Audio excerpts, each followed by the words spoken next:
Full shit, you know what I'm saying? Like, just some social shit for everyone, you know what I'm saying? Like, I made this be myself, so hear me.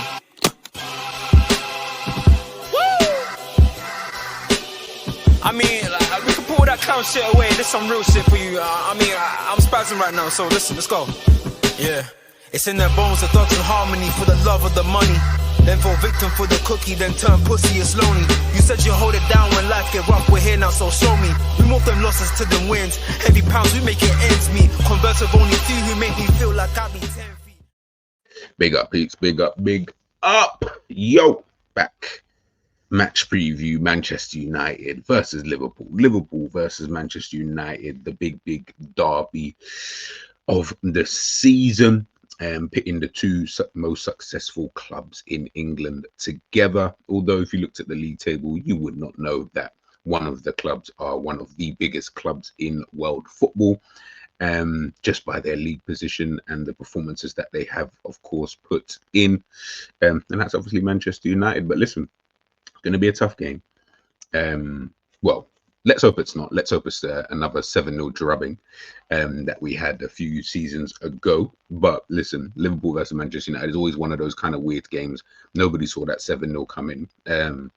But also last season as well, you know, Liverpool had some difficulty beating Manchester United. You know, Manchester United weren't pulling up any trees then. So, you know, it's one of those games, man. You expect a drubbing. Yeah, you never know. You never know. You really never know with these kind of things, man. Guys, make sure you smash the like, sharing, and subscribing. As I said, obviously you can see Manchester United are sitting there in 14th place at the moment. I mean, their form recently has been atrocious, you know, especially since Ruben Amorim has come in. You know, 4 defeats in the last 5, only won 1 game. Been on a miserable run, you know, losing their last 3 games as well. It's just been all over the gap for them, if I'm being honest. Obviously, Liverpool come into this on the back of 3 victories in a row in their last 5, with 2 draws thrown in there. But yeah, man, Manchester United are. It's listen, it's. You just hope that the game on the weekend is just more of a formality for Liverpool. So whether that's just a calm 2-3-0 victory like we had at the beginning of the season, we went to Old Trafford. For me, that was Liverpool's best performance of the season. I've not seen a better one. I really haven't. Total control, total domination. Maybe outside of like a few odd chances here that Manchester United had, of course. But that was the best game I've seen of Liverpool this season, man, which is crazy because I was at the beginning of the season. Haven't seen a better game, really haven't. And to be honest, I don't even feel like there's a game that I feel that they've come close in that level of performance. That was ridiculous. And that was only in our 3rd game, I think, of the season. I can't remember. So yeah, I was proper impressed with that. That's when I really looked at Liverpool and thought, right, okay. You know what I mean? If you can put in that kind of performance, do you know what I mean? Like then right, the rest of the season bodes well, and don't feel like we have in most of our games since then. But you know, we've had some odd good performances, of course, but I just put that, if I had to put a game at the top of the list, that would have been, you know, that would have been the one. And especially against your rivals away at Old Trafford with everything, you know, surrounding the game in itself. Yeah, I was proper impressed, man. Really impressed. As I say, look, I mean, United this season, you can see it's not really looking good for them in any metric, to be honest with you. Don't score that much, concede quite a lot of goals. I'll say a lot, but they concede goals. Do you know what I mean? And you can see like they kind of concede a lot of goals just after half time, between the 45th, well, to be honest, between the 30th and 60th minute. That's where they concede the majority of their goals anyway. So maybe that'll be the point where Liverpool can, you know, really hurt them. You can see with Liverpool, especially, you know, the period of time that, you know, Liverpool go out and score most of their goals. As you can see, it's kind of between that same kind of period, which is kind of interesting as well, because most of our goals obviously there and, you know, towards the back end of games as well. That's where Liverpool are scoring goals. So again, the optics kind of show that, you know, things are moving in Liverpool's direction, and they're not moving so much for Manchester United. Obviously, getting in a new manager is a big thing. It is always going to be difficult when you do get in a new manager. You know, there's always going to be, you know, the bedding in period, and it's an interesting one with Ruben Amorim. obviously he's doing, at the moment, he's doing quite poor with Manchester United. And I've seen quite a lot of people, mentioning, talking about, the way that he plays, his style. We know he plays three at the back. It's like a 3-4-3 or 3-4-2-1 kind of formation, with two kind of tens in that pocket with usually like Hoyland or someone like that up front. Obviously, the other day he brought off Xerxes after like 30 minutes, which couldn't have been good for the player, but also not good for the manager, because then it shows that you really did make a mistake and you felt like you had to rectify it. Just on him, like I say, people saying that maybe you should change it up. I don't know, man. I don't feel like he should be changing it up, so to speak, because people keep referencing other managers and saying, "Oh yeah, but when this manager was here," but I don't know really any manager who used to play three at the back and is now having to change it because of the players that they've got to four at the back or whatever, and then playing a kind of different formation, which then means it's going to be maybe potentially a different setup in terms of the style that you want to implement. There's a reason why he plays the three at the back. He's been playing the three at the back for the longest time. So to then change it, I feel like you shouldn't really have to go against your principles. I know, yes, he might not have the players to do so I get that part, but at the same time, I feel like formation is not even really as important. Obviously, it's more about the philosophy, your style of play in terms of what you want to do. Are you a control-based team? And to be fair, they do seem to have quite a lot of possession anyway. It is in their half, but they still have it.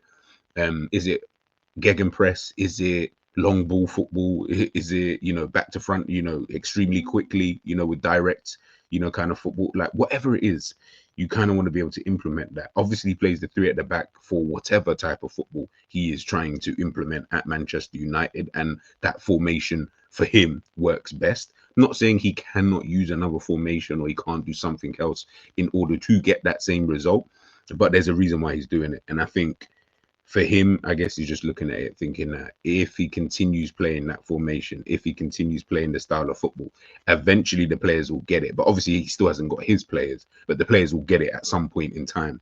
Once they get it, you'll start to see better results. And I think that's why he probably shouldn't shy away from, not yet anyway. I wouldn't be thinking about that at this current moment in time, because not when you've played one system or one formation, especially for such a long time. I just think, nah, just wait on it. You'll be able to get your players in at some point in time. If the board are patient, then cool. Obviously, if you lose the next 10 games, that's a different story, of course. Then it starts to look a little bit embarrassing, but I don't see that happening. So I just think just wait on it. Just wait on it, Manchester United fans. You're gonna have to just be patient. He's still a good manager. Let's not act like he isn't. Let's not sit here and be like, oh yeah. Some of us Liverpool fans weren't looking at Ruben Amorim to become the Liverpool manager. Let's not do that. As I keep saying, Manchester United is a very difficult place for you to succeed, at this current moment in time. Someone's going to get it right, obviously, but at this moment, it's not a great place to be. So, yeah, I think you just got to wait on it with Manchester United. But it's going to still be an interesting game, I feel. Obviously, one player who loves playing against Manchester United is obviously Mo Salah, having a stellar, season. He's played 16 times against them, 7 goals, 5 assists. I think this is, seven goals, 15 goals, should I say, sorry, 6 assists against them, which is crazy to think that you've played against this team 16 times and you've got 15 goals against one team with 6 assists. That's kind of crazy. That is kind of crazy. And as I said, he's obviously having a brilliant season for Liverpool at this current moment in time. 26 games, 20 goals, 17 assists, 17 and 13 in the Premier League. Like he's having a dope season, man. He's having a dope season. Obviously, hoping that he can add to his tally at the weekend. I think he will. I think he's riding a wave at this moment in time, man, and he just probably feels fresh every single time he steps out onto the football pitch. Against anybody, to be honest with you, whether it's an Arsenal, a Chelsea, a Manchester United, a Man City, it really doesn't matter with Mo Salah. Like he just seems like he is just on fire, at this current moment in time. So let's hope he can, add to his tally. In regards to starting 11, this is obviously I listened to Arne Slot's press conference. He spoke about Konate and Bradley being back in training. At the time of this video, they're back in training today. Whether they start, I don't. Well, Bradley's not starting anyway, but whether Konate was to start, I don't know. I wouldn't start him just because Kanate is Kanate, and we know what he's like in terms of his injuries and all of that kind of stuff. So I would just leave that one with Kanate. But you can put him on the bench. I'm not saying he can't if he's fit-ish, but I would just start Kwanzaa. Obviously, if it starts getting peak and he's not playing well like he did against the Ipswich, and man had to hook him off at half time, then fair enough. But yeah, for now, I would just start with that back line, with obviously Kwanzaa in there next to Van Dijk, Trent, and Robbo. Obviously, Gomez being out. Midfield was where it was a bit tricky in terms of who should play, who's going to start, and stuff like that. Obviously, I've gone with McAllister and Gravenberch for now, with Jones in the 10. I say 10, but it's a midfield three. Like, to be honest, Liverpool, it's weird because I almost don't feel like Liverpool play with a 10. It really is just we play with three midfielders, two of which will usually kind of rotate between themselves, kind of thing. Let's put it this way: I don't expect Gravenberch to be sitting in the 10 position, but he will be bringing the ball forward quite a lot. I feel in this game, and I feel like it's going to be important for both Gravenberch and whoever sits beside him, whether it's him, whether it's Sabozalai or whoever. It's going to be important to try and gain some level of control in the middle of the park. I think that's usually where I feel Liverpool kind of struggle with certain things in terms of why opposition teams usually either there's a gaping hole in the middle of the park, or we get bullied in the middle of the park.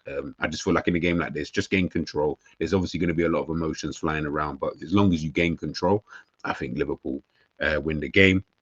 I've got with Jota up front. He has to be fit by now. Like, how long? Do you know what I mean? How long is it going to take for you to get back to being fit? Put him back up front. Diaz I've got on the left, with obviously Salah out wide on the right. Most will probably go with Gakpo. I'm not going to argue with that if you want to put Gakpo up front. I just think if Jota's fit, why not put Jota in there? He's shown when he's come off the bench in a couple of the games that he's still got that, scoring touch. He's still probably Liverpool's best striker, at the football club. Why not put him back there if he's available, of course, for the game? And I said, yeah, Diaz can, go out wide, and don't know who's going to be playing on that side of the pitch. Maybe Mazraoui, I believe. Yeah, maybe someone like him. And I just think that Diaz can go on the outside, can come inside as well.